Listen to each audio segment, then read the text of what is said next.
Time is precious, and so are our pets. So time with our pets is extra precious. That's why we started Dutch. Dutch provides 24/7 access to licensed vets with unlimited virtual visits and follow-ups for up to 5 pets. You can message a vet at any time and schedule a video visit the same day.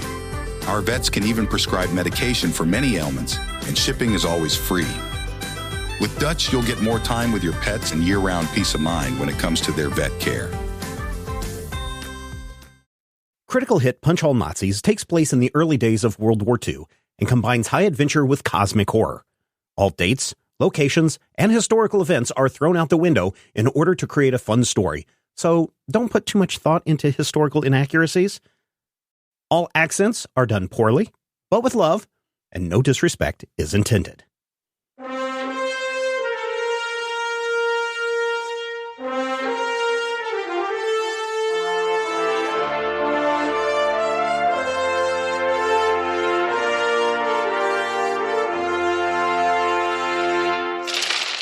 Last time on Critical Hit. Wasn't he shot by someone from the Black Sun? Maybe you and I could go and see it.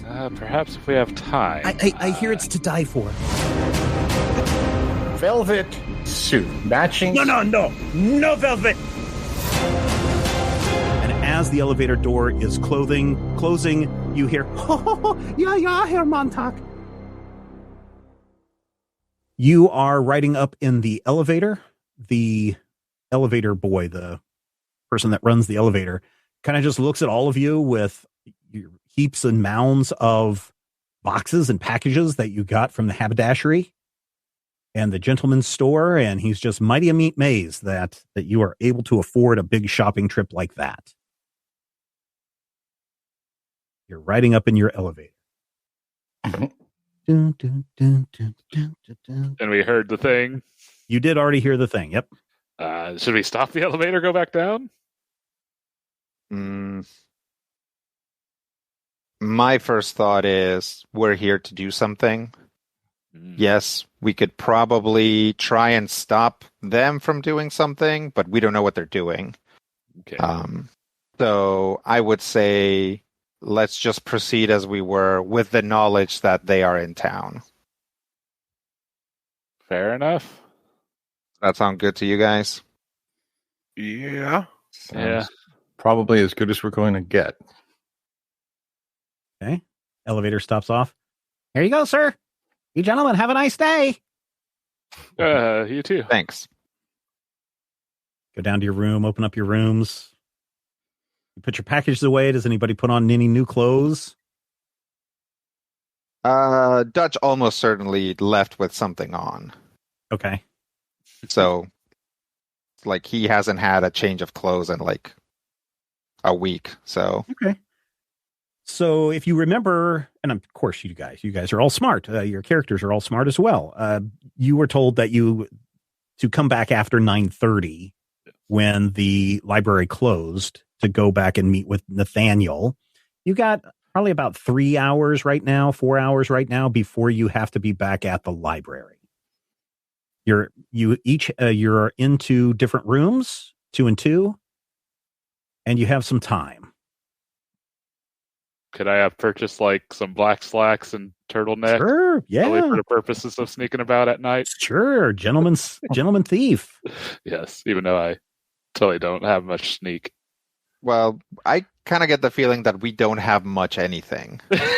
Yes, right now your inventory includes new clothes, old clothes, some of them with monster guts on them and some of them all torn up, some of them with your own blood on them, and you each have a handgun. Yeah, I assume any of our old equipment was probably blown up with the headquarters. Yes, you were not able to get any of that. Now, there are, I'm sure, tool shops around. I'm sure that there are places where you could buy weapons in town if you so desired, or if you needed to go out to the military base. That's going to take you an hour each way to get some additional weaponry. You could do that. Or you could just chill, take a shower, eat some food, enjoy the accoutrements that Hotel Red Iron has for you. I want to go check, and this is in character, he's saying, I want to go check out the logbook and maybe talk to the person at the desk to see if I can figure out if Montag is staying here or, and if so, where. Yeah. Okay. Now that we know Jerry's in town, I kind of want to keep an eye on the library just to make sure no. Okay, but I don't want you to go all by yourself. So pick a spotter. Okay. I'd probably ask Blisco if he'd be interested in tagging along and or driving me around. Yeah. We have a car. No. No. I mean, Stealing we've a been able car. to acquire cars before. That's true. Well, that's true. Also, keep in mind that Paris is a lot larger and probably has more people wandering around than a quiet town of Brussels. Well, and more importantly, probably has better public transportation anyway. Yeah. Just that. All right. So who wants to go first? I'll go first. Okay. He's doing something here, so it makes more sense for him to go first. Yep, Okay. and I'll bring Doc along if he wants. I just don't want anybody to be off by themselves. Yeah, I will go along. And I'm gonna go down to the desk and talk to the clerk. Oh, hello. Oh, right. This guy. I see you took my advice and got some fabulous fashions. Yes, they are quite fabulous. In fact, Yes. I think like most people, I am smitten with the city. Oh, yes. It's a beautiful city. The city of lights, you know. Yep. So I was wondering, do a lot of people from all over Europe stay in this hotel? Oh, yes, sir. We have people from all over. Okay. Like where? Oh, we have some people from Spain. We have had a visitor from England. There was a couple from Sweden here not too long ago. I'll just not in any sort of rude way, but like I'm interested. I'll just grab the logbook and start looking through it. Oh, I'm sorry, sir. What are you doing? Oh, I'm just curious, and I'll start just like kind of flipping through and see if. He he pulls the back book away from you. I'm sorry, sir. We can't allow you to just flip through the book. Well, what am I gonna do? I'm an American. It's not like you know us. Yes. We're complete hermits. We don't ever bother anyone. Yes. 1938.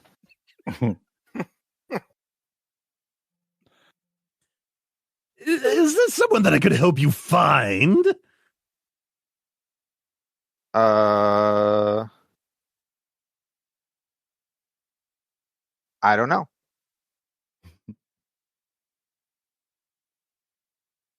How do you mean someone you could help me find? Like, is there a guest in the hotel you're looking for? I thought I recognized someone. Who? I'm sorry, was that an ooh or a who? No, yeah, who? Yeah. Oh. Yeah, it's a German gentleman. Portly. Mm-hmm. We have several German people staying here at the moment. Hmm. Any of them portly? No, they come in Right. all shapes and sizes. Montag Tall, was like kind of thin. round, right? Montauk is short and thin. Deanstock is tall and just hulky bulky. No portly gentlemen, though. Oh, I see. Any tall gentlemen? If you have a name, I could help you there, but Yeah, who it's asked me to describe a tall German, a short German, a round German? Who really pays attention to those things? sure. We are actually we thought we recognized somebody who goes by Montag. Oh, Mr. Montag. He flips. He only goes back a day or two because He doesn't need to go back much further. Oh, no, there's no one by that name here. I see. Dienstag? Dienstag. You know that's German for Tuesday, right? I do know that, yes. No, no one by the name of Tuesday. I see. Well, that is too bad. Are you sure I can't just have a look? No, it would violate some of the privacy of our guests. Some of them are here as very hush-hush, if you understand what I'm saying. Oh, no, I don't. What do you mean? Let's just say that there's a big picture star staying here, and he would rather keep things a little quiet. Oh, I see. I see. Who is it? Who is it? He's a very big star. Neville Sinclair? No. Anything else, gentlemen? Yeah, who is it? I can't tell you. Can you give us a hint? I mean, I can't tell you. Uh-huh. Can you hint? He's a very big star. Oh, big? It's not Tom Hanks, if that's who you're thinking. Oh, I don't even know who Tom Hanks is. Ah! A big star? Say, It's wide? Say, a mercurial, theatrical, aerial type? I have no idea who you're talking about, sir. Yeah, we killed him last year. Oh, that's right. He's dead. My bad. is it Gable? You didn't hear it from me. It is Gable? I said you didn't hear it from me. Now be gone, gentlemen. And All it right, seems all right. very huffy that that you discovered that Clark Gable is staying in the hotel. And you guessed right off the top of your head, which, wow. I mean, he is probably the biggest star of 1938. And also, I only know so many actors from the 30s. Yeah, so- that's pretty much the only one I could think. There is that. So he snaps the book, and he just turns around and walks over to another customer or another patron of the hotel. Does he Okay. leave the book behind? No, he closed the book and took it with him. Okay. I just heard that he snapped it. Yeah. I should have snagged it while no one was looking. I mean, he was looking right at you. Right. That's all right. Yep. Even if we got that book from him, Mhm.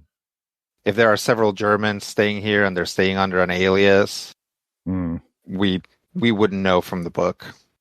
All right. Let's go back to the room and see if we can figure something else out. I will actually talk to the elevator kid. Oh, hello, sir. Hey. Welcome back. You were just down here. Yeah, I just had to talk to someone at the desk. Oh, did you get it taken care of? Yeah. Stay. I don't suppose you've seen a man fitting the following description. Just like tall, German, Mm-hmm. bowler hat. I don't know. Oh, yeah, I did see something like that not too long ago. I think it was this morning. I see. You wouldn't happen to know what floor they got off on, would you? No, I don't. It was a very busy day with the elevators. People checking in and out. We were going up and down all day. I see. I could tell you some stories. Ha ha! Ha.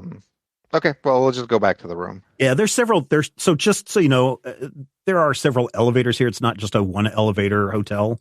Mm. So there would be a couple of elevators going up and down. It might be really hard to tell if they're here or not, but you are smart enough to probably figure out that they are probably in this hotel. And it's a big hotel. It's not like there's, it's not Motel 6 where they've got 22 rooms or something like that. This is, there's probably 200 rooms. Yeah. At least in this hotel. And so you cross the lobby. The lobby is very nice. There's a cigar stand, newsstand. There's places where people are lounging. There's a bar area. And so you see, people from all over the place are hanging out here. And so you see kind of every every race and nationality kind of represented here.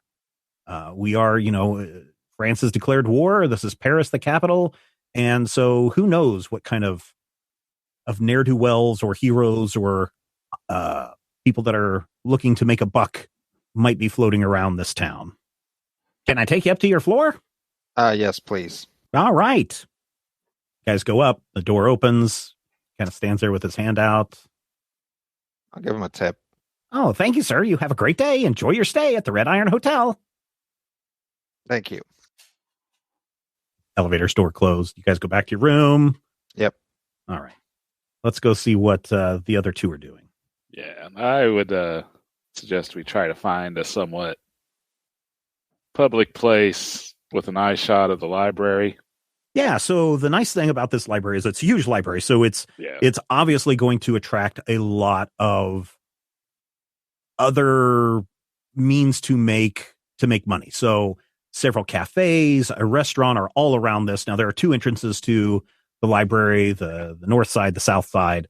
You've got those entrances. There's also an employee entrance on the east side. And so you could probably find a restaurant or a cafe anywhere along the avenues there. There are grocery shops. There are clothing stores. There's a weapons shop there. There's, anything that you could probably imagine around that block. There are small shops for that. There are probably more food locations than anything else. Okay. Well, if it's possible, I think I would try to suggest that, maybe we both find seats, on the east side where one of us can maybe try to keep an eye on, the north entrance, and one of us on the south entrance and still see each other. Okay. Yeah, so you're kind of on opposite ends of the block? Yeah. Okay. All right. Yeah, so on Blisco's end of the block, there's a newsstand there, lots of magazines talking about war. There's this one comic, it's called Action Comics, that's on the stands. That looks pretty cool. Then there is, Hollywood Star magazines. Clark Gable is on one of them. He graces the cover of that. On Valentino's side, there's a cafe, and you can sit there. And so now you have the ability to watch both the employee entrance, which is a smaller entrance. It's not a grand entrance. The north and south entrances are, these massive steps leading up with the stone lions on each side, and just a lot of hustle and bustle. Now, what time do you guys think that you get there, Brian? We had a couple of hours until 9, right? Mm-hmm. So maybe an hour, maybe with an hour or two left to go. So okay, so it's 6, 7 o'clock. Yeah. So the cafe will stay open, and it will serve some, a sandwich if you would like a sandwich or something like that. But they are expecting you to buy some things instead of just hanging around. And Blisco, what do you do at the newsstand if you're hanging around for a while? Pick up a few. Basically, just kind of randomly pick up magazines and. You don't speak French, do you? No. Okay. So occasionally the newspaper stand owner will say something to you, and he does it about every 20 minutes or so, and each time he seems to get a little bit more irate, but you have no idea what he's saying. The second or third time I'll I assume there's at least an identifiable price tag on the Oh, sure. Yeah, I'll hand him money for whatever one I'm reading. Okay. What are you reading? What's Blisco's reading material, do you think? Probably the comic books or stuff that he can actually at least glean some information since pictures. Yeah, sure. There's some pulp magazines there that you recognize from back home if you're into pulp adventure stuff. And those are not reprints. So those are, from America. So they're in English. Okay. All right. So finally, after the third time, he kind of and goes back to his place. There is a bench there. This looks like a place that a public transit will stop every once in a while. So if you wanted to sit on the bench and pretend to read while you're scoping out the place, you can certainly do that. That seems reasonable. All right. Why don't both of you roll me an observation plus insight, difficulty 1. Hey, that's slightly better than it would have been last time. Oh, shoot. Oh, you just missed it by 1, Brian, on each one of those. Yes, 2 17s. All right. So I got 0 a successes 15 on in one of mine. All right. So you both no successes on that. So, but here's the thing that you do see as it becomes later in the afternoon, as it moves towards evening and some of the lights of the restaurants open up. There's a couple of bars that also have their lights come on, and the street lights come on as it's getting dark because this is October and the sun goes down sooner. You start to see obviously patrons of the library leaving first, often in large groups because they're all being told to get out at a specific time. The library has closed at 6 o'clock. And then shortly after 6, between 6 and 7, you start to see what look like employees leaving. Occasionally you might see a cleaning crew person entering from the employee entrance side as he or she is reporting to duty to clean the library at night. But by 7:30, it's pretty quiet all the way around the library, except for, people walking on the street doing normal things, but no one is trying to get in or out of the library. But I think this might be a little bit too easily be after the fact, but would this have been double the time it takes to make an observation test outside of combat? Oh, I mean, you're thinking of doing another observation test? Well, I have this talent called Scrutinize. Oh, okay. When you double the time it takes to make an observation test outside of combat, the first bonus D20 you buy is free. Okay, sure. Let's try it and see what happens. Okay. I'll allow it just to see how this works. One extra. Just watch you roll one more 17. Yeah, probably. Or 20. No, a 10. Oh, a 10. Okay. So you're scrutinizing people a little bit more closely, especially as it gets well past the time that the library has closed. And it looks like, that everyone has gone home and the cleaning crew has checked in. As you scrutinize the situation, you notice that there is like a security guard that goes in the employee entrance, and a few minutes later, another security guard exits the building. I'll keep that in and mind. that's really all that you see at this point. Fair enough. There are public telephones up and down these streets as well, in case you needed to make a phone call to the hotel or to anyone else.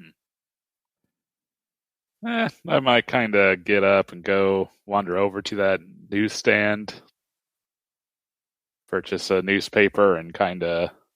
Oh, thank you, sir. Have a great night. Absolutely. And kind of stopped by Blisco, and I was like, well, should we check back with the guys? Seems reasonable. Didn't see anything, did you? No, just changing the security guards is all. That doesn't seem unusual. All right. So yeah, I might give... I don't think we ever decided who's bunking with who, but give Dutch's room a call. Okay. So, hello, may I redirect your call?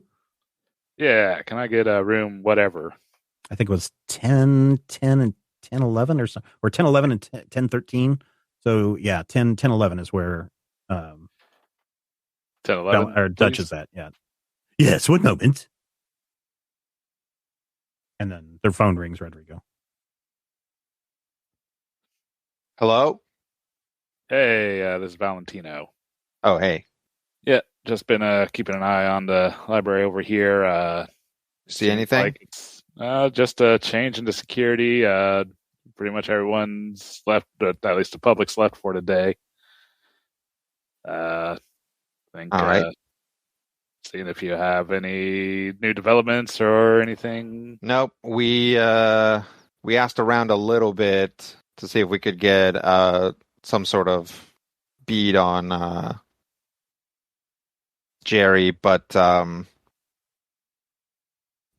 we couldn't find anyone. They're almost certainly staying here under an alias or a different alias, because I can't imagine that those are the real names anyway. So I didn't want to ask around so much that it would get back to them that someone's been asking around about them. Click, click, click. You hearing that? Still meeting up at the regular time? Yeah, I believe that'll be the plan. All right, see you then. Yes. I'll hang up. Yep, hang up. Okay. All right. You got about an hour before you need to, that you told Antoine that you would meet him. Yeah. Oh, well, yeah. I'll go back to Blisco. We'll get something to eat probably. Okay. Are you going to eat there in the dining room of the hotel?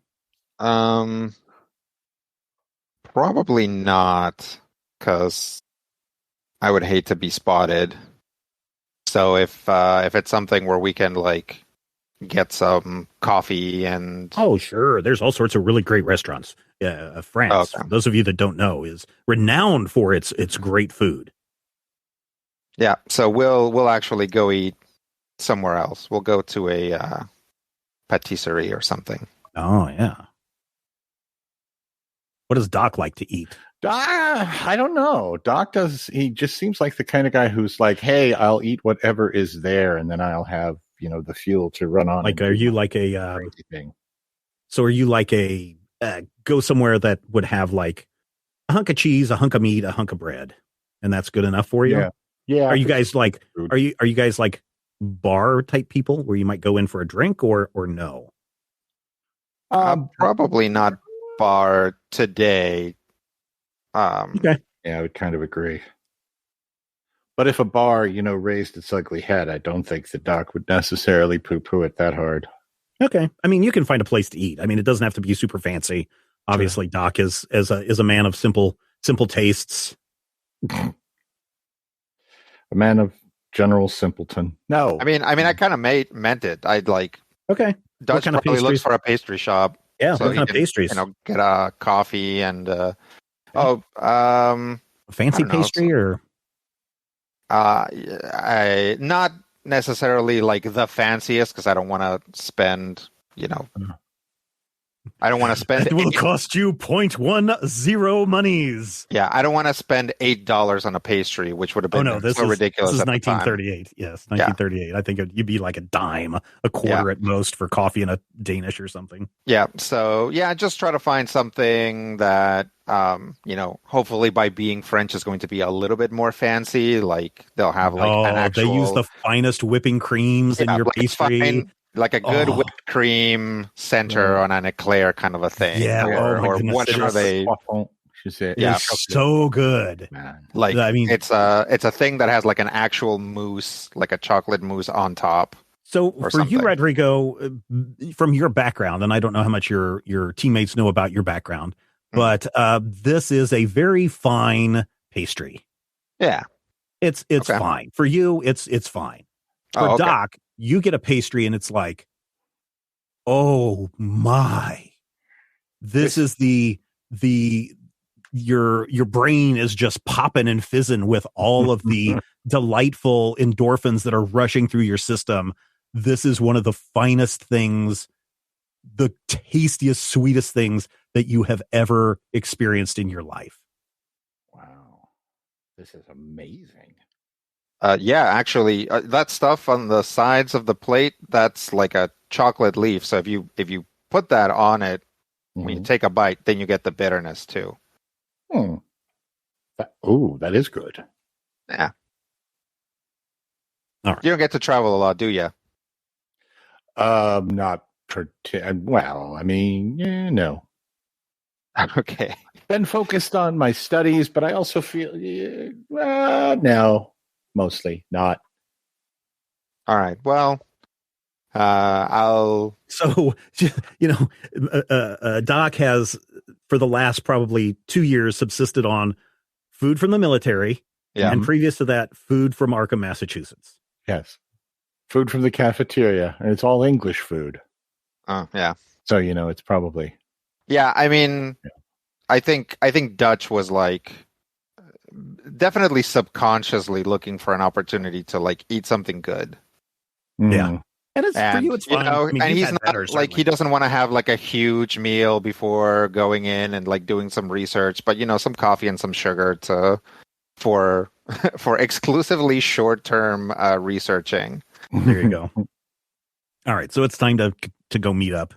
Yep, we'll go meet up, and definitely after hearing those clicks on the phone, Dutch is a little bit more careful, looking around, making sure that they're not being followed or spotted or anything. An insight plus observation. D1, please. Let's see if I did this right. Hey, one success and one complication.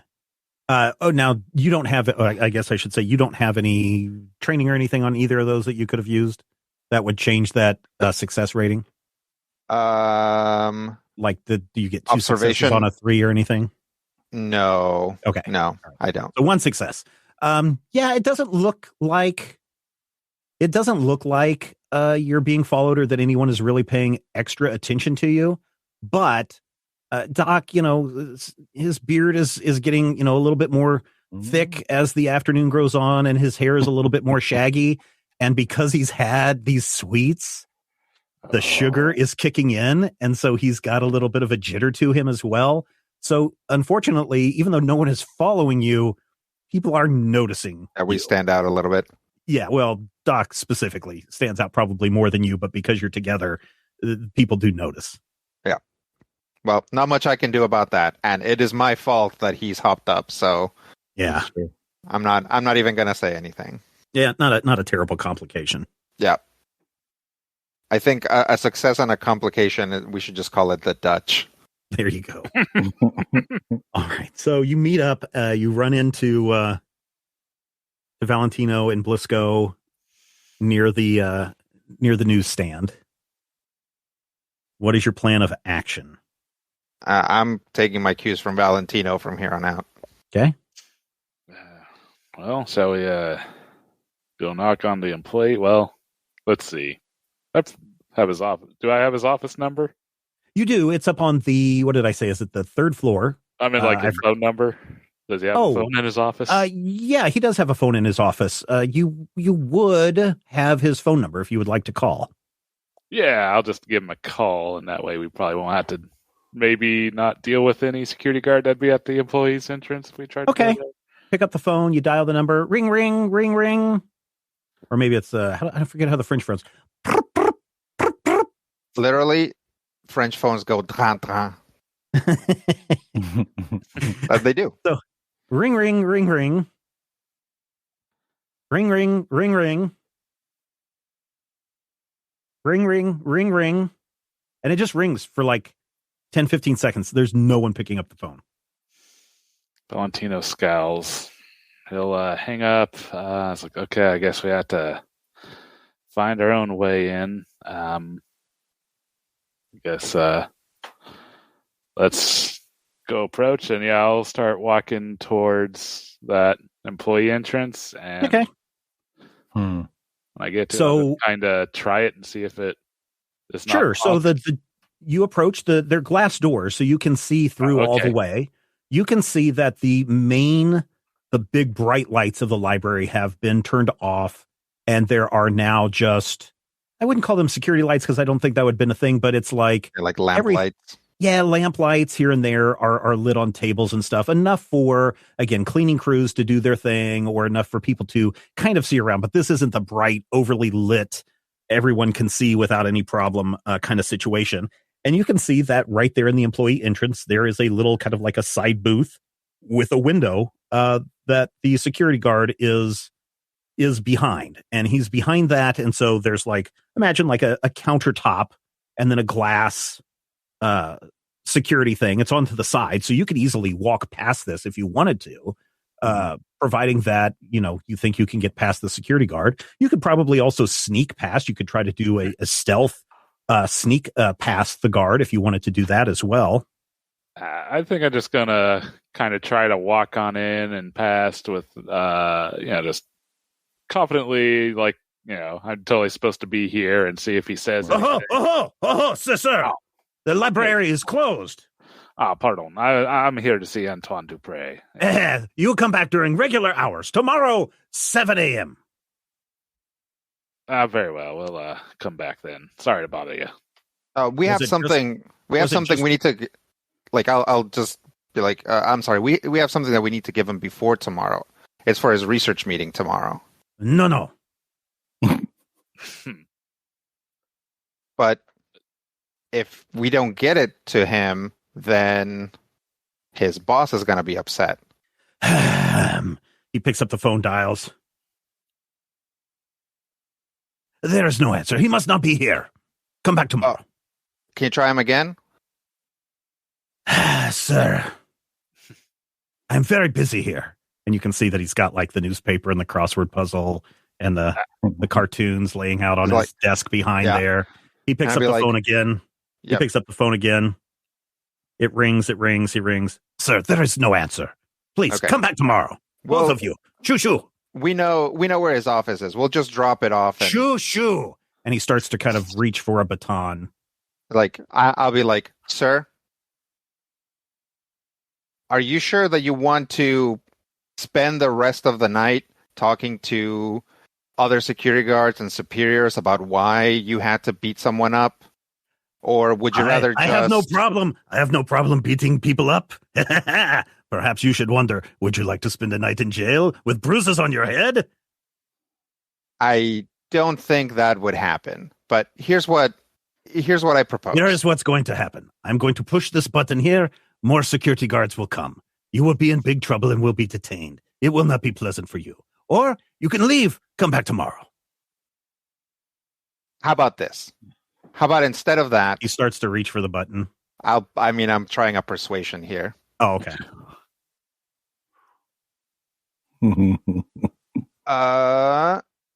So what do I roll to try to persuade him? So persuasion, it would probably be reason, right? So reason is logic, intellect, and learn fact with persuasion. Okay. And this difficulty here is going to be pretty high. It's going to have to be 3 because he's already irate. Okay. You have no momentum. Right. I will use my subtle cues talent. Since I've spent some time conversing or observing him, I reduce the cost of the first D20 I purchased to 0, and then I'll give you a point of threat for another D20. Okay. So you're rolling how many? 4, I believe. So you would have to give me 2 points of threat. No. Because the first, yeah, that's right. The first one is, you said, was free. First one's free. Yeah. So unless we are counting, the first one should be 1, and then I'd have to give you 2 points of threat. No, I'm fine with that's not how we've been doing it. Yeah, I'm fine with this. Okay. My target number is low, unfortunately, because all of my target number, or high, because all my target are low. Yep. It's all of 9. 2 successes. 2 successes instead of 3 successes. Yep. So he's like, look, I don't want any problems from you. Just leave, sir. What are the odds that a medical professional could render a man unconscious? My guess would be no, because he's behind glass. Oh, that's a good point. All right. Yeah, let's get on out of here.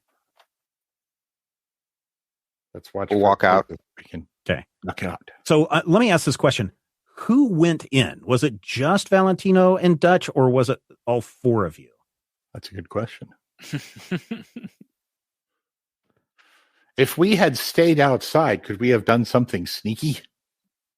No. Oh, then no. It may just change the nature of the truth for what you guys do next. Yeah. Oh. Don't overthink it. I had presumed that I went inside. Okay. What about you, Blisco? I mean, we're probably not doing great as by ourselves. All right. So let me give you guys just a little hint. All right. It's dark. The security guard door is, several steps down from the entrance. It's not right there at the entrance, right? Mm-hmm. There's a probably pretty good chance that if you guys crawled on your hands and knees very quietly, you could probably get past the guard reading his newspaper behind a desk in a window. Is there any Well, chance there's any fire exits by any convenient That's happenstance? 1938. No. Okay. This building was built in the if I remember correctly, it was built during the reign of Louis XIV. So it's not up to OSHA code. It's probably not up to OSHA code. There are no ramps for you to. Fire had barely been invented. Yes, Right. exactly. Besides, this is a stone building. What's going to burn? Yeah. Stone. No, never. Stone will burn. All right, what's our next move? I think we can just crawl under. All right. It doesn't look too hard. Okay, so the truth is, the guard is a little bit more alert. So in order to do a sneak past the guard, you will need to do an agility plus stealth. Everyone's going to have to do a D2. Oh, that ain't happening. Agility, and I welcome all threat. Now, is there any one of us that feels more confident in doing this than the rest? Because maybe they can just sneak by and open up one of the normal entrances. Oh, that's a good idea. aren't you already dressed like a gentleman cat burglar? Yes, but I am also not the sneakiest, I would say. Yeah, but if the three of us make a show of being visible, Perhaps. where he can see us and he's looking at us, we should try to call attention to our presence. I think you should all just roll some agility plus stealth and see who makes it. I mean, could they do like an assist action using I don't know what the heck they would do to make a distraction? There's a number of ways that you guys could probably create a distraction. What is everybody do you have anything on your possession that you might be able to use to create a distraction? My God. Well, I mean, short of holding him up, because that's going to cause even more problems down the line. The American Cowboys. That's just going to elevate your problems. I got some bandages. We could wrap ourselves up like Claude Rains. How is the area outside of the door lit? Well, so it's got just two lights on each side of the single door, and it's a glass door that you can enter. It's an employee entrance. It's not a grand entrance or anything like that. So there are some stone steps leading up to it.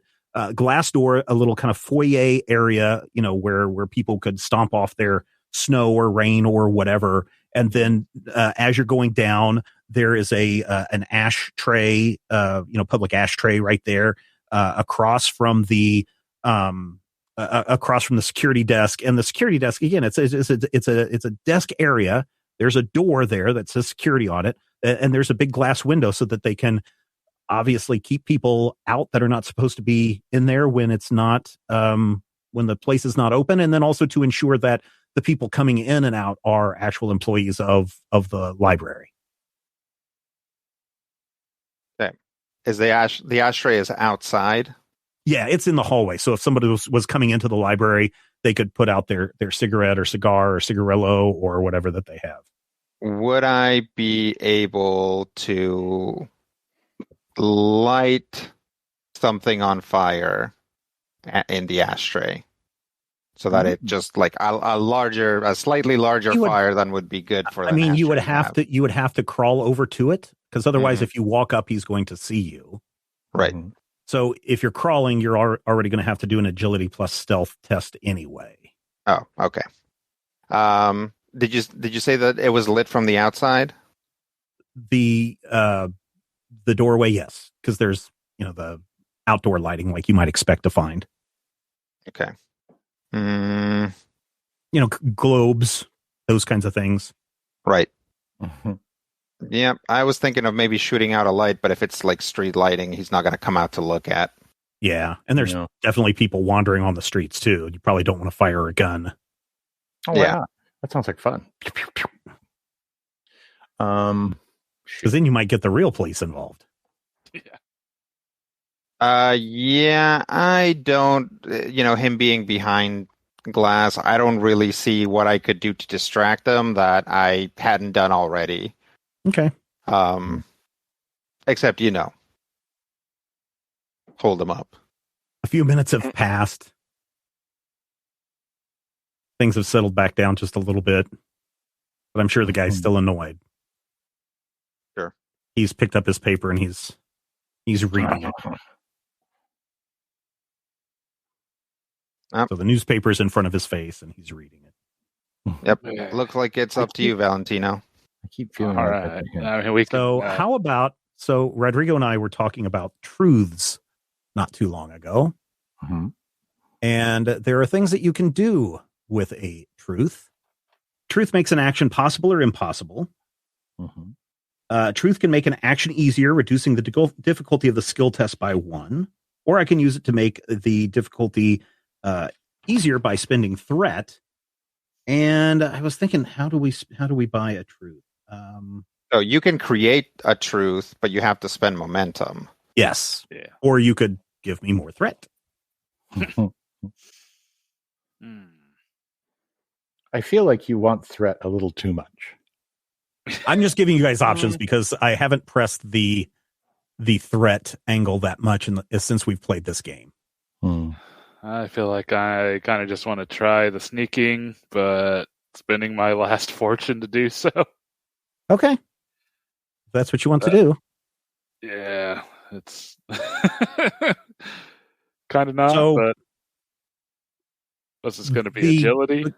Yeah, so the guard is definitely, at this point, reading his newspaper. He's starting to calm down a little bit. I bet if you guys waited like 20, 30 minutes, he'd be pretty relaxed. Maybe even asleep. We can kick around for a while and see if we can come back at a more quieter time. Yeah. Okay. So walk around the block. Walk around the building. You can see from the outside of the building, great architecture of this building. The National Library of France is very beautiful. French people, congratulations. Great library.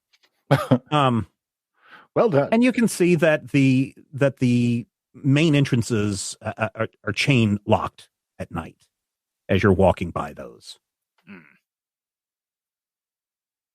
The windows to the lowest level, kind of at the ground level windows, kind of like into the first level of a basement, those have bars on them or some kind of a intricate grating around them. So it'll let light through, but it's not like you're going to be able to get in those. You come back around and you're back at the entrance again to the employee entrance. Let's see. Valentino, why don't you do a observation plus, what's the one that I want you to do here? I guess observation plus insight, a D1 on this one. You guys have taken a nice leisurely stroll around the building. All right, let's try this again. Just gonna roll it. Hey, one success. Hey, one success. Okay. You can see that, yes, indeed, the security guard is kind of dozed off already. Okay. So therefore, I will change the difficulty of your sneakiness from a D2 to a D1. That sounds like a maybe. All right. Well, fellas, apparently the main entrances are chained rather than just bolted. So I think we might all have to try to go in, but I think now might be our best time as any. All right. Okay. Let's see how sneaky we can. Agility plus stealth. Agility is my worst attribute, so I think I'm just going to go ahead and spend the fortune to guarantee it on my part. Okay. I'm trying. That's actually, guarantees a success, right? And then you get to roll one more D20. Difficulty 1, yeah. So I will go ahead and roll. And I do have 1 stealth, so versus a total of 8. Hey, I made it. There you go. So you get 1 momentum. Which maybe other people might need. So you kind of wander up to the window and look and see that he definitely is leaning back. His mouth is kind of open. He's got the newspaper kind of draped across his chest, and he's out. And you just kind of do a roll on by and walk by. So what was the difficulty for Brian just now? That's difficulty now for everybody as a D1 because you've allowed the guard to calm down, and he relaxed and he dozed off. All right. So yeah, I'll basically like get past the desk, kind of look both ways down the halls, and if the way is clear, kind of wave the other guys to come in. And clear. You see the main reading floor area. All the lamps on the tables are lit. It's a very, very cool evening. So, and it's dark in this room. There's maybe some echoes as you can hear somebody up on another floor wheeling their bucket around as they're mopping the floor. Maybe you hear somebody whistling, but it's very quiet right now. Yep, kind of wave the guys forward and basically thematically making those momentums that I've gained, me being on watch to help them hopefully get in here without incident. Okay, everybody else, agility plus stealth, D1. Does anybody have worse than a 7? No. I don't have worse than a 7, but I have an 8. Okay. Doc just went and walked right in. Yeah, you also saw that Valentino had no problem, and so you walk by too, and you look at the guard, and he's there. Yeah, just take one of the momentum, Rob, and I'll take the other one. All right, sounds good. We'll hope for the best. Hey, 1 success, 2 successes. Hey, So we got let's a see. momentum back. We got 1 momentum back. So you spent 1, you spent 2, and you got 1. So yeah, you both are able to walk by without a problem. Fromage. All right, you are now all in the library. All right. Let's make our way to the stairs. Yes, make your way to the stairs. Before we start moving, I'll put a hand on Valentino's shoulder and it's like, is he the type to forget a meeting or not answer his phone? He can get a little absorbed in his interests. Okay. So if he found something interesting, he might scrolled himself away to whatever little stack that he found it and is furiously reading right now, hopefully. All right. Where do you want to start? His office? Yeah, let's start with the office, and then we'll spread Okay. out from there if need be. So do you sneak? Do you walk? Do you sing show tunes as you go up to the third floor? How do you approach his office? Oh, go Not ahead. necessarily sneaking. I think I'm just kind of walking again, just confident. Like hopefully, anyone that sees me just assumes that I'm supposed to be here, and that. Yeah, the first and second landings, you can tell that the lights are off down these hallways. You get up to the third floor landing, and sure, you can see that lights are pretty much off. Most of the people have gone home, except you can see Antoine's door. You can see a light coming from Antoine's door, and the door is open, slightly open.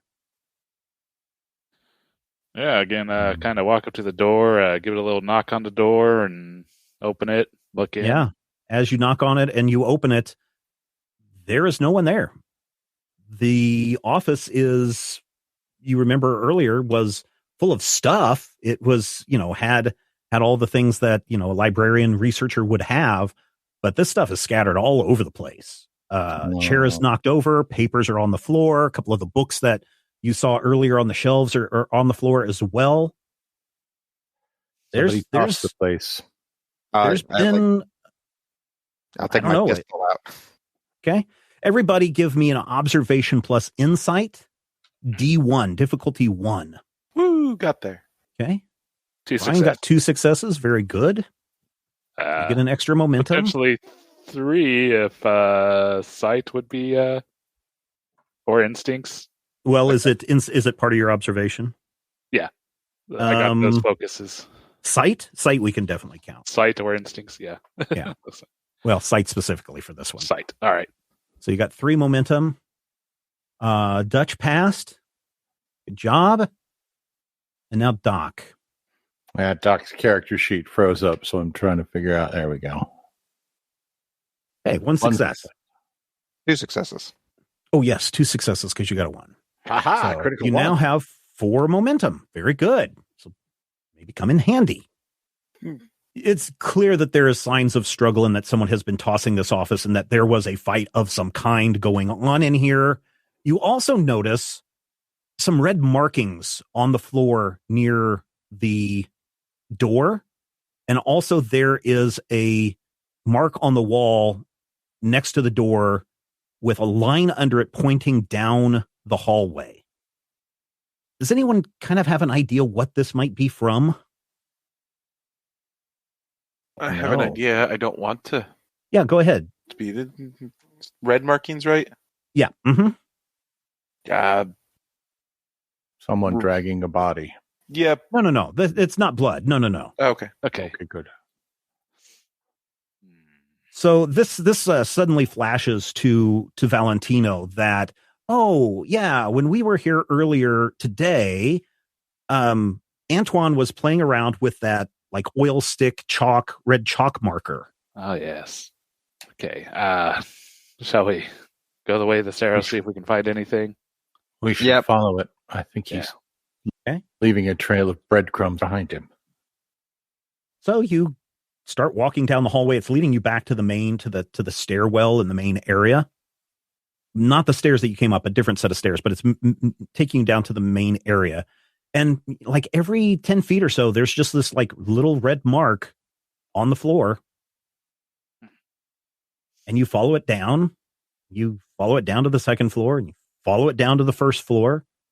And then it goes off into an area that even you, Valentino, you've been to this library before, but you've not been to the stacks area down in the sub basements.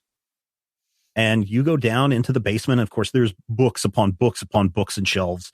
And it gets a little bit harder down here to see because it's very dark. But every once in a while, you can kind of make out a red marking. And it leads you further down into the library and takes you down to another level. And you get back into like boiler room areas of the library. And there's still no sign of Antoine, but you do see these little red marks in this oil-based chalk going all the way down until you get to a door that is a very old door. It's not been updated in some time. And on the door, there is a sign that reads, "Catacombs not for entry." Oh boy. Well, shall we enter? Sure. You open the door, and there are a flight of semi-modern stairs that lead down into the darkness. The stairs leading down, there are lights, but you don't really see anything at the bottom of the stairs. I really thought it's like you open the door and there's a flight of semi-modern bats that comes out.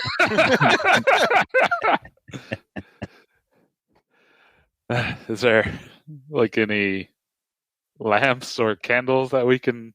Oh, good observation, Brian. Yes, there are 2 flashlights.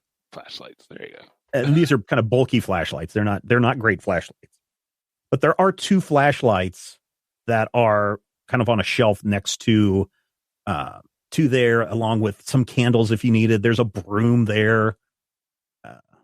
This looks like maintenance stuff. Yep. Grab one flashlight, hand one back. Probably the candles as well. Yeah, definitely have a gun out if we haven't mentioned it at this point. Yeah, at this point, now that we're going down into the catacombs, seems like a good time to unholster. Yep. Okay. All right. The air is cool and damp, and with it there is a faint smell of must and decay. And the only lights that you see once you reach the bottom of the stairs is the dim glow from your flashlights. And as you move around, you can see that this is stuff that's been carved out over centuries. And these tunnels stretch for miles in what seem like every direction. And as you look, yes, you can see a little red mark on the wall. You can follow it down that way, and you walk past and you see bones, skulls piled in little nooks and crannies. That's actually make me relax. It feels more like home. Yeah, this is a very grim reminder of Paris's past, of how they used to need to entomb their dead. And as you walk past, and I don't know if any of you are shining your flashlight or your candles at the skulls or anything like that, the weird eeriness of the shadows make it look like the skull's eye sockets are following you. I'm definitely shining my flashlight at the skull. Who's in the lead? Give me a marching order here, because this is not super wide. This is not a super wide passageway where you can walk four abreast. It's basically a one person, maybe 1.5 person wide, could walk down these passages. I'll take the rear. Okay, Blisco's in the back. Position. Okay. Unless someone else takes, I feel like I'm pretty much. Yeah, you're the lead for this one. You're the leader on All right. So Valentino, I'll be Doc, second from the Dutch. front. Oh, you're second from the front. Okay, so it's Valentino, Or were you, Dutch. Matthew? Yeah, I was going to be second from the front. I'm looking at Okay, the- I'll go after Doc. All right, Valentino, Doc, Dutch, and Blisco. You do have to pay a lot of attention to find out where these marks are. And you again see these alcoves filled with little crumbling statues, some forgotten relics or little artifacts that people have left here. Throughout history, people have been down into these catacombs and being exploring them. So there's graffiti on the walls. I don't know, at the time it would be the hobo code. So for anybody that might know a little bit of hobo code, you might see little markings that indicate safe passage this way or warning this way. Yeah, I think I might suggest, Doc keep an eye on the right side of the wall, Dutch on the left, Blisco maybe just check up and down just in case for any other marks, and I'll just kind of... Everybody roll another observation and insight, difficulty 1. Keep us going forward. Yeah. There's a weird musty smell down here. Just one success. Okay, 2 successes for Dutch, so that'll get you guys up to a momentum of 5. One success from Doc. Waiting for Rob to roll. Rob already rolled. Oh, Rob already rolled. Sorry. Okay. Sorry. So Rob was is 0 successes. Okay. Sorry. I see that back there. Who's got who has the flashlights? I have one. Okay. So, Oh, so we should probably move one back. Yeah. Maybe in the back. Okay. So, how are you feeling, Bug Eater? There's all these dead bones of dead bodies and creepy stuff, and it's got a weird smell down here.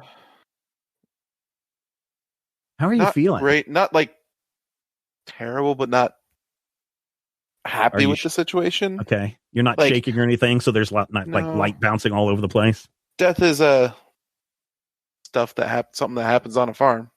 Okay. Dealing with animals and whatnot. You guys kind of go ahead. I'm gonna jump into his arms and be like, rug here. And then we're gonna run in and out of a bunch of doors. Yeah, I was gonna. It's funny that Matthew mentions music because if you guys are all really quiet, you can hear some old music playing, music from organ music. No, not quite. I mean, kind of. It's it's music that's some of you may not have heard, except maybe when you were very, very, very young. So this is an older music, and it sounds, scratchy kind of music. Scratchy, like it's being played by a record, or scratchy like it's like scratchy on a like mandolin. Scratchy like it's on a record. Okay. Like an old wax cylinder.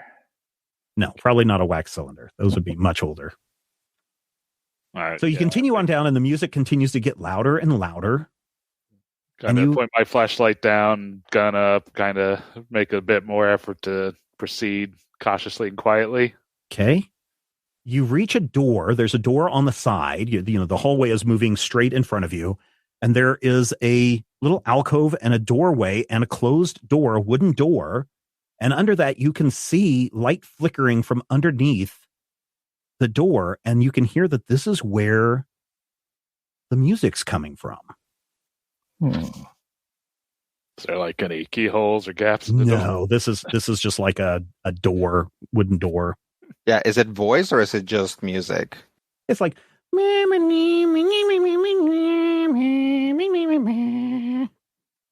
no, it doesn't sound like any voice. Itchy and Scratchy existed this far back? Wow. I feel like I kind of want to hold up a hand with 3 fingers and then count down. And when I run out of fingers, kind of throw open the door and get inside. All right, so you bust open the door and all of you just pile in. Doc and Blisco get stuck as Three Stooges kind of. So yeah, this is a bigger burial chamber. It is lit. There's stone walls. There's some crude drawings on the wall, different weird shapes and figures.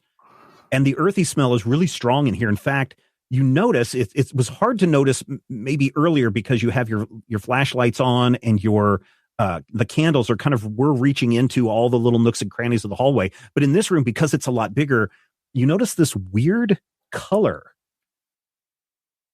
coming from the corners. And if you look in those corners, you can see like there's some mushrooms growing in the corners that are giving off this really kind of hard to describe color, a color that you've never really seen before.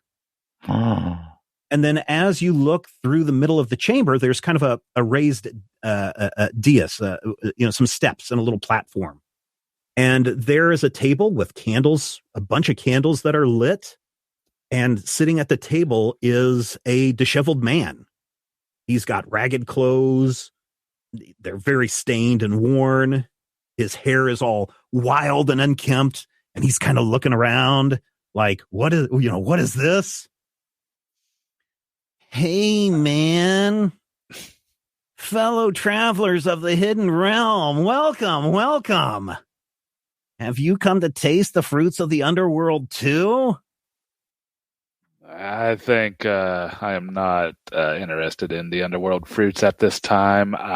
I can dig it, man. These marvelous fungi, they show me things, man. Wonders, horrors, truths beyond comprehension, man. Yeah, I think I'm going to have to take a rain check on that right now. Has there been What about you, dude? And he points at Doc. You look like you're one who wants to find the way. No. Come, man, partake in our beautiful bounty. When you do, you will see many things and hear many things as well. Dude. The walls will whisper. The bones will sing. We're looking for a come man. Out and talk to you. Did a man come through here earlier? Oh, dude, there's lots of men that come through here. It's about time for my friends to show up. His eyes kind of dart around, looking around. Hey, man, have you seen my dog? Like, where's my dog, man? Swear to God, if he comes out of the corners. All right. Anyway. No, I'm sorry. I haven't seen any dog. Have you seen a slight fella come through here? Light hair. Oh, no. No, man, I haven't seen anybody that looks like that, but I've got some friends that are about to show up. Have a seat, man. At that moment, behind you, oh no, a group of creatures shamble through the door. They are emaciated. Their bodies are twisted and gray. Their skin hangs tightly from their bones. They kind of look like skeletons, and their eyes are shrunken and lifeless. Their mouths are filled with jagged, sharp teeth, and it looks like there's like some weird liquid dripping from their teeth. No. Gross. And they start to shamble towards you with some of their claws. These creatures have these long claws, and they're scraping on the stone floor as they approach you, and you can hear them breathing and with a raspy breath. You have trespassed in our domain. Why have you come to disturb our eternal slumber? Hey, man, I told you to come back later, man. Where's my dog? Did you guys take my dog, man? We come for the offering. And we are now entering combat. All right, I want to do this a little bit differently. And I've asked you guys about this before, and everyone said that they were okay with it. We are going to make this because of the nature of these creatures. This is a timed fight. Oh boy. Meaning that not for your actual roll. If you have to punch in a command, that's not going to count through your time. But you literally have 30 seconds to decide what you are going to do, declare your intent, and then start to roll your die. If you are not able to do that in 30 seconds, you will forfeit your turn. Hey, man, I'm King Jimbo Fett, and I tell you guys, if you killed my dog, you're going to get it. Is he talking to us or to newcomers? Oh, no, he's talking to these creatures that have come into the room. Okay. We told you we needed an offering. Who would like to go first? I could go first. All right. Your turn time begins now. I run to the dais or whatever and hide behind it for cover. All right. So you should be able to move your token. So that'll be your move action. That doesn't cost you anything. Yeah, sure. And then I'll take a shot at that one. All right. Exactly 24 seconds. 2 successes. Very good. 2 successes. I need to jump back and bring your momentum dealy over here. So you have 2 successes. Roll for damage. Okay. And I get 1 additional damage for my insight. Okay. So I'm rolling 5 d6s. Wow. All right. Very good. So what is that, 4? That is 4, unless you want to declare a salvo. I don't think I can retroactively call a salvo. So, and you hit him. It doesn't look like you do much damage, though. Yeah. This guy's like, "How dare you?" And he starts to move towards you, and that is his turn.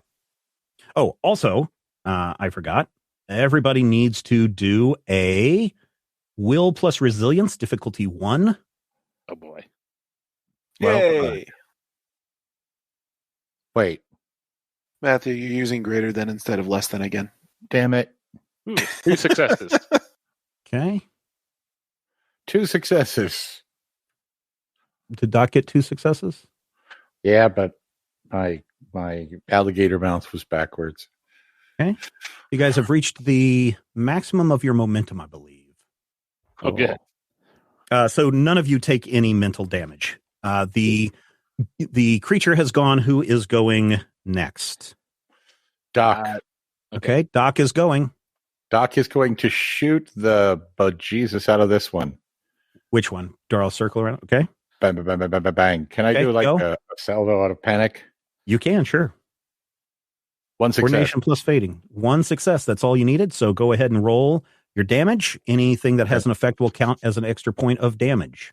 I also have an insight bonus to damage. Is that 1 dice or 1 die rather? Yeah, 1 die gets added yes, here. you get 1 extra die. So if your gun is a 4D, so you get to roll 5D. Beautiful. Yeah, you shoot wild and nothing happens. What? Who this creature is going to move up, and he is going to take an attack on Valentino. He is going to... There's no real option for melee to like give him my next action to dodge more or anything. No, unfortunately. Nope. So he is doing... Oh, so this is a hand-to-hand, so you can do an opposed test. So roll 2d20. I'm going to spend some momentum. We are at max, right? Yep. You guys all right if I go ahead and spend 3 to get 2 extra dice? Yeah, go for it. Yeah. All right. Yes, I think I might need it. What was the traits? For a hand-to-hand is agility plus fighting. No fighting. Agility is 7. Yes. So, a single success. He missed on both his rolls, so you dodge his attack. Who would like to go next? Well, I think on that note, I'd like to go. All right, go. And I think I'm going to go ahead and back up, firing at the guy that just swiped at me, going to the other side of the stairs if the page would stop scrolling. And darn it. Where'd you go? There you are. He's phased out of the map. Like when I'm trying to drag my character, it's also dragging the page. Like, go ahead and put me like south of the stairs. It's not doing okay. South of the stairs? Where do you want to be? Over here? Yeah, there. There's a good place. All right. And shooting at that same guy that came at me. Okay. We now be at 5 momentum. I think I will not spend a momentum and just see if this go ahead and goes. But do I have to? When do I have to declare when I'm spending salvo? When you're getting ready to roll. So I'd have to do it now, not when I roll damage. Okay, right. I'm going to hold off on the salvo for now. Okay. Because odds are I probably won't hit too well, but we'll see what happens. And that's agility plus fighting. Yep. All right. Same test with only 2 dice. No successes. So your shot goes wild. This creature rolls up, and it also takes a swing at Bug Eater. So Rob, if you would roll 2d20s. Before he even gets to you, this creature, in addition to just this gross green, grayish skin that's hanging off them, they have like rotted clothing hanging off of them as well. This one starts to walk across, and there's a bit of his pant leg that's a little bit too long, and he steps on it and he falls on the ground. Well, that's helpful. Yeah. Hey, man, I told you guys not to be coming down here unless you were going to be nice. I would like to back away from these guys and try and drag Doc with me, because he don't need to get swarmed. Okay, that is going to have to be a agility plus athletics, or I'm sorry, brawn plus athletics check to do the move. And that will be your main move for this. Yeah, that's fine. Okay. You can move back as far as Rodrigo can. That's the maximum of your move range to go from one range to another. Okay. Yeah, I'm going to spend a momentum on this because. Okay. Yay. All right, so you can move back to at least the range where Rodrigo is at, or Valentino.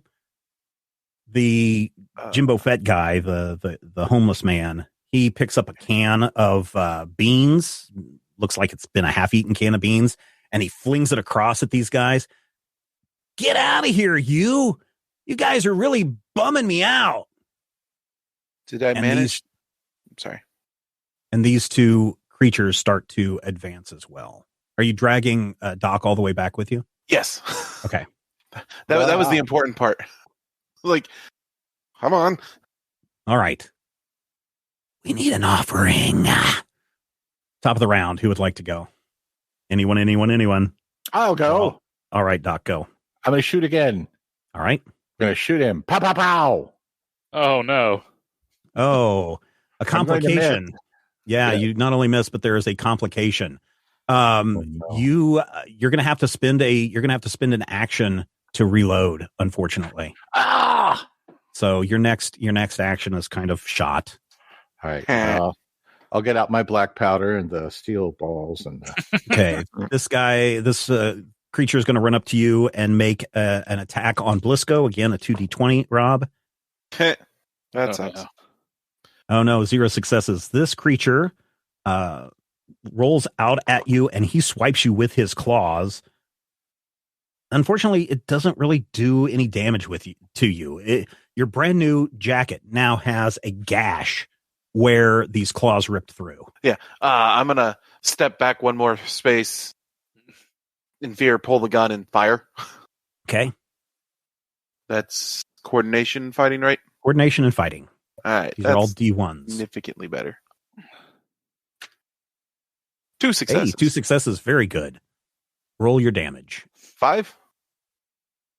Yep, that is 5. That definitely hits the creature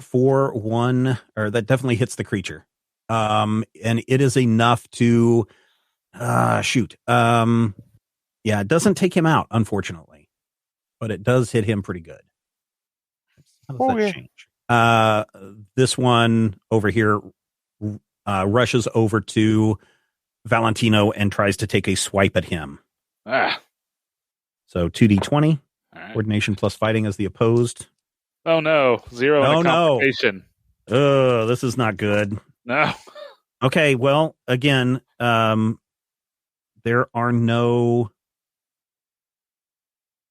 effects, and I just rolled 2 effect rolls and nothing else. So no damage is taken upon you. However, you do fall down. And you might really quick, if you have access to it, go look to the prone or hit the dirt is what you want to look for. So in order for you to do an attack, you would first need to stand up, and then I would allow you to move, but I don't think you're able to do a ranged attack from the ground. Or no, you can do a ranged attack from the ground. The difficulty increases to 2. Oh, gross. Okay. Yeah.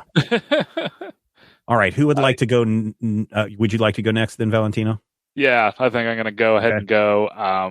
So I'm thinking I'm just going to kind of unload. Okay. So you're going to do a salvo? Floor. Yeah. Okay, this is a D2. Difficulty 2. I'm going to go ahead and spend, let's just say 1 momentum right now. Really? Because yeah, fine. You convinced me. I will spend 3 momentum for 2 dice. Okay. Would I be able to aim from the ground? Yeah, you can use aim. Okay, so I will aim and then just try to unload into this thing that's towering over me. Oh, dang. Okay. So aim. Tell everybody again what aim does. I believe I can re-roll 1 of the dice. I think it's all of the dice, isn't it? All the. Let's look. No, I don't think it's all of the dice. Aim. A 1d20 may be re-rolled. Yeah. I will try re-rolling any one of those, honestly. I will say the 17 just out of... Okay. The 7. Come on. Hit. Oh, hey, 2 successes. So roll your damage dice for 4d6. And actually, I got 2 bonus dice so on my insight. Oh, great. Nice. So 6 and 5 with 1 effect, so 6. Yeah, so 6. So you hit this one, and he staggers back a little bit. Oh, your weapons, not fair. This one gets up and stands up. These two kind of laugh maniacally as they run past him and do nothing else. Top of the round. Who would like to go? Did I go last round? I don't remember you going. Oh, maybe you didn't. Yeah, I don't think you did. We both tried to say something at the same time, Okay. and then you go ahead, gave Rodrigo. it to me. All right, Okay. Go ahead, Rodrigo. I will take a beat to aim at this closest one. Okay. And then I will spend a salvo for a piercing attack. Okay. So every effect I roll is, We'll go through. it basically subtracts from its armor. Oh, Yeah. good. That costs me 2 momentum though, so I gotta spend that. And Take you down to 1 momentum. Yep. 2 successes. Okay, so you get 1 of your momentums back, and you can roll your damage. Okay. So that'll be 5 with my insight bonus. But I get nothing? No, no, you 5. had 5. So, and you had 1 of these as piercing. Yep. So this creature, you strike it right in the head, and it goes flying back and is dead. Oh, good. So we can do something about them. Oh, yeah, you just have to hit them. There, what's really weird about these, that for those of you who did hit, I think, Doc, that you hit before, you notice that as rubbery and as baggy and loose as their skin is, it's pretty tough. It's pretty tough. And they seem to shrug off. Yeah, leathery and tough, and they seem to shrug off a lot of the pain themselves. We must feed. Brian did the aiming thing. Can anyone do the aiming thing? Anyone can do aiming. Yeah, it's if you look, if your turn has started, yes, you are well into your turn. Oh, is it my turn? I guess it is. I'm going to aim and I'm going to shoot him. Which one? The one. Damn it! Right. The one Here. next to Brian. Okay. Yeah. Go ahead. Go ahead. D1. Kapow! 2 successes. 2 successes. Very good. You may roll your damage. I may roll my damage. Wait, I don't have to roll my damage immediately, do I? Ha ha! Ha ha ha ha! Ha ha! 1, 2, 3, 4, 5. Yeah, you certainly hit it. Now, what does 1 plus effect mean? Means there's an effect. If you had decided to use your salvo, the effects would have counted for 1 extra hit of damage each. Got it. But you did hit this one pretty good, and it looks pretty bloody. You dare. And it rushes up to you, Matthew, and it tries to swipe a claw at you. So roll 2d20, please. Oh. Well, you need to roll it minus your coordination and fighting. You need to roll it against your coordination and fighting. My bad. 2 successes. Okay, very good. The creature swipes at you and misses. Curse you with your fancy dress. All right. That was that creature. Who would like to go next? So who is gone? We've had Doc go at the top of this round. Okay. Who else is going? I think I'd like to go since I got that one. Yep. Kind of get up on one knee and just fire another pot shot at him. See if we can't get another hit on him. Okay. For momentum, I'm not going to spend any right now. Just a normal. Hey, 2 successes. You only needed 1.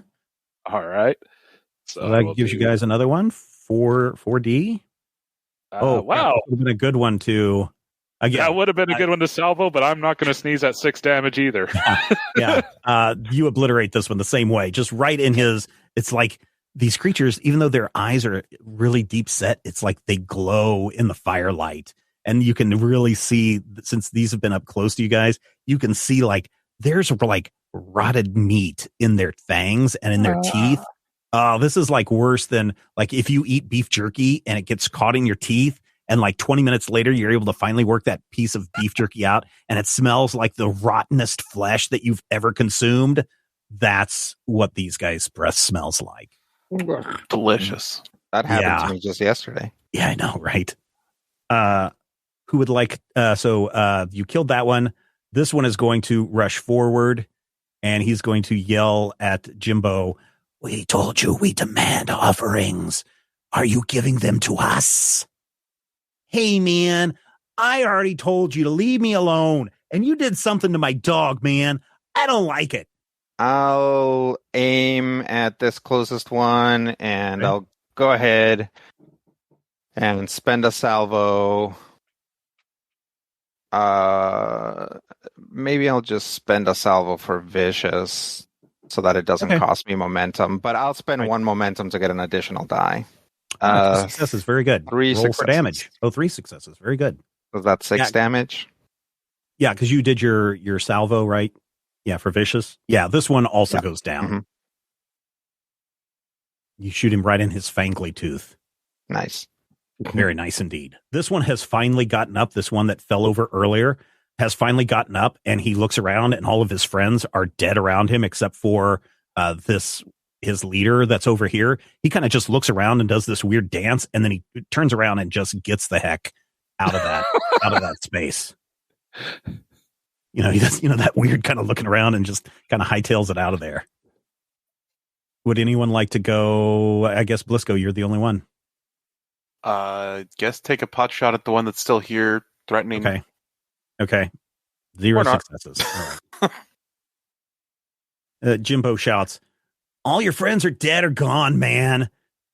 Get out of here.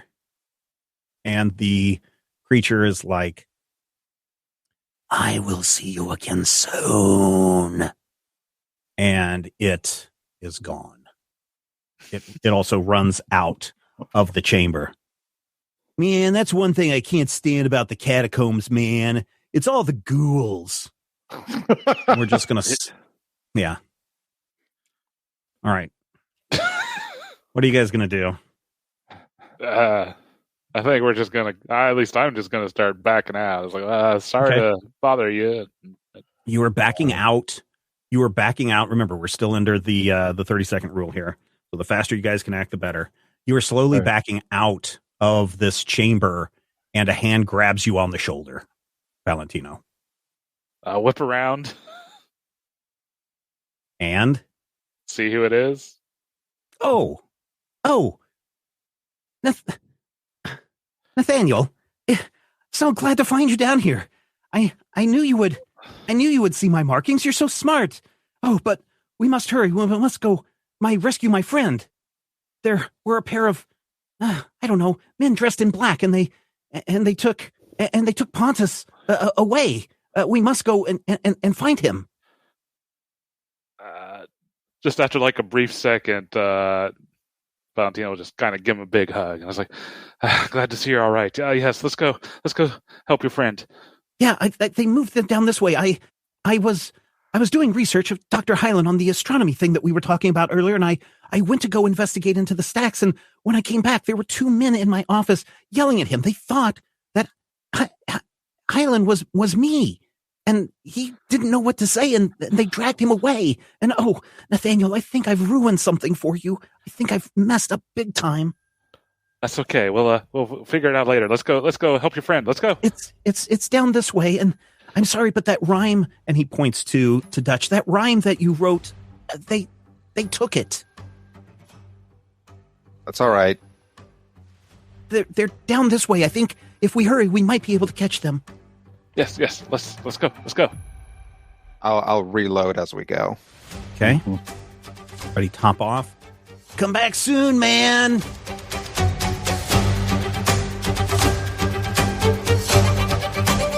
Critical Hit Punch All Nazis is a production of Major Spoilers Entertainment and was produced and edited by me, Stephen Schleicher. If you would like to get a behind-the-scenes making of this episode, be sure to check out the GM Roundtable Octoon Cthulhu Edition at our Patreon page, patreon.com/Major Spoilers. Each week I discuss my plans for the upcoming game session, and Dr. Brad Will is there to share his reactions and advice on how to be a better game master. I will warn you, though, there are spoilers galore in every installment of the GM Roundtable Octoon Cthulhu Edition.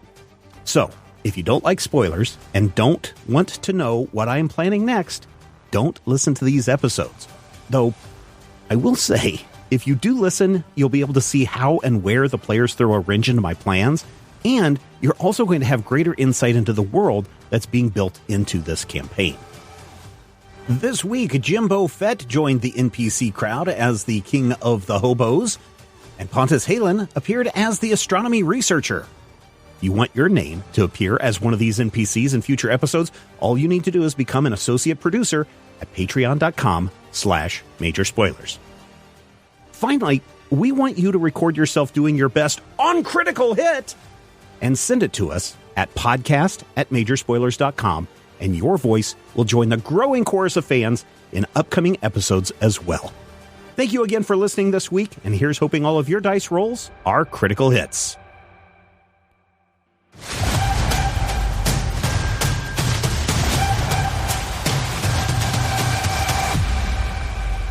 This podcast is copyright 2023 by Major Spoilers Entertainment, LLC.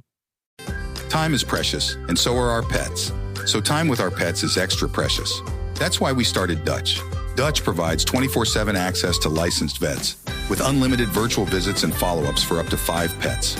You can message a vet at any time and schedule a video visit the same day. Our vets can even prescribe medication for many ailments, and shipping is always free. With Dutch, you'll get more time with your pets and year-round peace of mind when it comes to their vet care.